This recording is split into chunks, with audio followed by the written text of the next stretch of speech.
अध्याय 7 सोने का हिरण। राम को कुटी से निकलते देखकर मायावी हिरण कुलाचे भरने लगा। राम को बहुत छकाया, झाड़ियों में लुकता छिपता भागता वह राम को कुटी से बहुत दूर ले गया।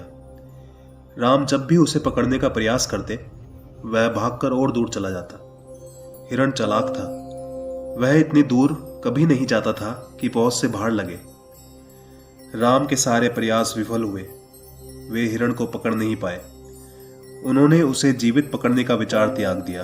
धनुष उठाया, निशाना साधा और एक बाण उस पर छोड़ दिया। बाण लगते ही हिरण गिर पड़ा। धरती पर गिरते ही मारीच अपने असली रूप में आ गया।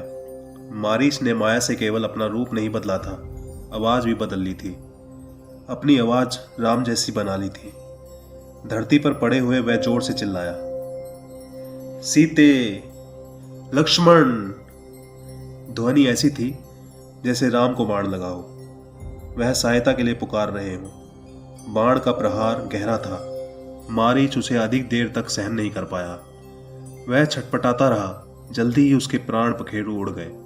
रावण एक विशाल वृक्ष के पीछे खड़ा था, वह प्रसन्न था, उसकी चाल सफल हो गई थी। मारीच ने अपनी भूमिका अच्छी तरह निभाई थी। अब तक सब कुछ वैसा ही हुआ जैसा उसने सोचा था। उसे राक्षस अकंपन की बात याद आई। सीता का हरण हो तो राम के प्राण निकल जाएंगे, वह निशक्त हो जाएंगे। वह अगले चरण की तैयारी में जुट गया। मारीच की पुकार राम ने सुनी, वह पास ही थे। उन्हें समझने में देर नहीं लगी कि पुकार की मंशा क्या है। मायावी मारीच की पूरी चाल उनके सामने खुल गई। हिरण जानबूझकर भागता रहा, उन्हें कुटिया से दूर ले जाने के लिए। वह षड्यंत्र का अगला चरण विफल करना चाहते थे।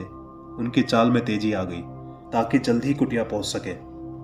वह मायावी पुकार सीता और लक्ष्मण ने भी सुनी। लक्ष्मण उसका रहस्य तत्काल समझ गए, राम की तरह। उन्होंने बाण चढ़ाकर धनुष दृढ़ता से पकड़ लिया, चौकसी बढ़ा दी। वे राक्षसों की अगली चाल का सामना करने के लिए तैयार थे। साथ ही राम का आदेश उन्हें याद था, उनके लौटने तक सीता की रक्षा। लक्ष्मण की ओर से इसमें चूक की संभावना ही नहीं थी। सीता वह आवाज सुनकर विचलित हो गई, घबरा गई। दौड़कर कुटिया के द्वार पर आई। उन्होंने लक्ष्मण से कहा, तुम जल्दी जाओ, जिस दिशा में आवाज आई है उसी ओर। तुम्हारे भाई किसी कठिन संकट में फंस गए हैं। उन्होंने सहायता के लिए पुकारा है। उनकी ऐसी कातर आवाज मैंने कभी नहीं सुनी। जाओ लक्ष्मण, जल्दी। आप चिंता ना करें माते, लक्ष्मण ने सीता को आश्वस्त करते हुए कहा। राम संकट में नहीं है, हो ही नहीं सकते। उनका कोई कुछ नहीं बिगाड़ सकता। हमने जो आवाज सुनी वह बनावटी है, मायावी राक्षसों की चाल है, मुझे कुटिया से दूर ले जाने के लिए। आप निश्चिंत रहे, भाई राम जल्दी ही आते होंगे। सीता क्रोध से उबल पड़ी। लक्ष्मण का इस घड़ी में इतना शांत होना उन्हें समझ में नहीं आया। राम की आवाज सुनकर भी वे यहीं खड़े हैं, सहायता के लिए नहीं गए। सीता को इसके पीछे षड्यंत्र दिखाई दिया। लक्ष्मण की चाल। लगा कि लक्ष्मण राम का भला नहीं चाहते हैं, उनके हितैषी नहीं है। चाहते हैं कि राम ना रहे, मारे जाए, ताकि राजपाट उन दोनों का हो जाए, उनके रास्ते का कांटा निकल जाए। तुम्हारा मन पवित्र नहीं है, कलुषित है, पाप है उसमें। मैं समझ सकती हूं कि तुम अपने भाई की सहायता के लिए क्यों नहीं जा रहे हो। सीता ने यहां तक कह दिया कि कहीं वे भरत की गुप्तचर तो नहीं। सीता की बातों से लक्ष्मण को गहरा आघात पहुंचा। उनका हृदय छलनी हो गया, पर उन्होंने पलटकर उत्तर नहीं दिया।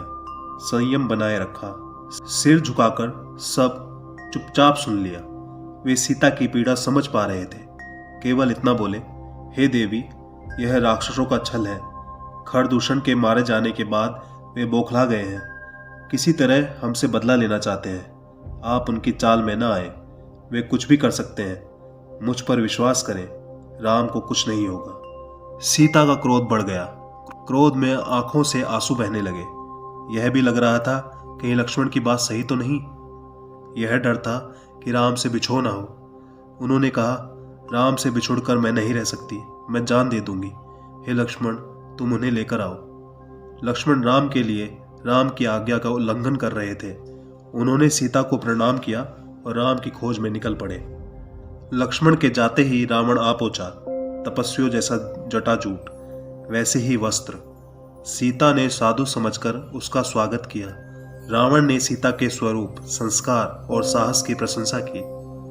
उसने सीता का परिचय प्राप्त करने के बाद कहा, सुमुखी, मैं रावण हूं, राक्षसों का राजा, लंकाधिपति।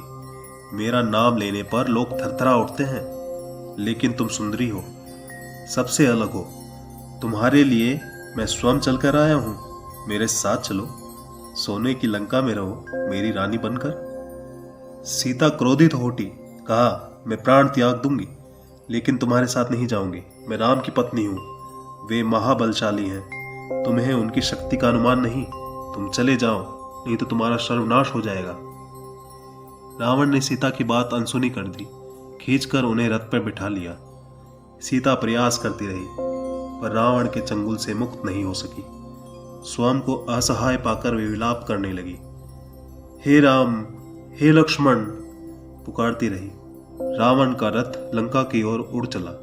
मार्ग में वे पशुओं, पक्षियों, पर्वतों, नदियों से कहती जा रही थी कि कोई उनके राम को बता दे, रावण ने उनका हरण कर लिया है। गिद्धराज जटायु ने सीता का विलाप सुना।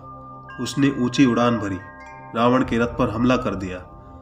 वृद्ध गिद्धराज ने रथ छत विछत कर डाला, रावण को घायल कर डाला। क्रोध में रावण ने जटायु के पंख काट दिए। जटायु अब उड़ नहीं सकता था, वह सीधे धरती पर आ गिरा। रावण का रथ टूट गया था, उड़ान नहीं भर सकता था।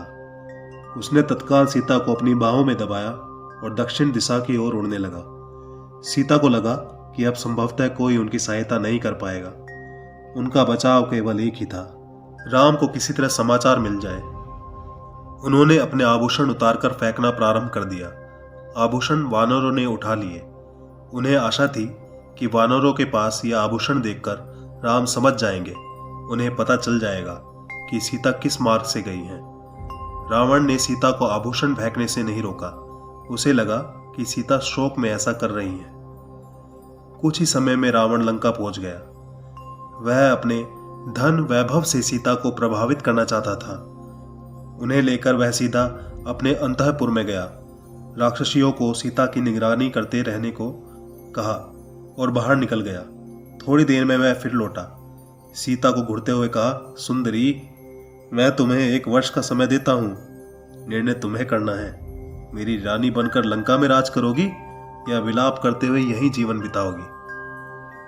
सीता बार बार रावण को धिक्कारती रही, राम का गुणगान करती रही। रावण को क्रोध आया। तुम्हारा राम यहां कभी नहीं पहुंच सकता। तुम्हें कोई नहीं बचा सकता। तुम्हारी रक्षा केवल मैं कर सकता हूं। मुझे स्वीकार करो और लंका में सुख से रहो। पापी रावण, राम तुझे अपनी दृष्टि से जलाकर राख कर सकते हैं। उनकी शक्ति देवता भी स्वीकार करते हैं। मैं उस राम की पत्नी हूं जिसके तेज और पराक्रम के आगे कोई नहीं ठहर सकता। तेरा सारा वैभव मेरे लिए अर्थहीन है। तूने पाप किया है। राम के हाथों तेरा अंत निश्चित है। राम की इतनी प्रशंसा सुनकर रावण कुछ चिंतित हो गया। उसने सोचा, खरदूषण को मारने वाला अवश्य शक्तिशाली होगा। उसने तत्काल अपने 8 बलिष्ठ राक्षसों को बुलाया और कहा, तुम लोग पंचवटी जाओ। राम और लक्ष्मण वहीं रहते हैं। उनका एक एक समाचार मुझे मिलना चाहिए। दोनों पर निगरानी रखो। मौका मिलते ही उन्हें मार डालो। उधर सीता को पाने के लिए रावण ने अपनी योजना बदली। उन्हें अंतःपुर से निकालकर अशोक वाटिका में बंदी बना दिया। पहरा कड़ा कर दिया गया। राक्षसों और राक्षसियों को स्पष्ट निर्देश थे, सीता को किसी तरह का शारीरिक कष्ट न हो। इसके मन को दुख पहुंचाओ, अपमानित करो, लेकिन सीता को कोई हाथ न लगाए। रावण ने सब कुछ किया, पर सीता का मन नहीं बदला। वे बार बार राम का नाम लेती रही। शेरों के बीच हिरणी की तरह बैठी रहती थी, डरी सहमी, रो रो के दिन काट रही थी। सोने के हिरण ने उन्हें सोने की लंका में पहुंचा दिया था। यहां से उन्हें राम ही बचा सकते थे। जय श्री राम।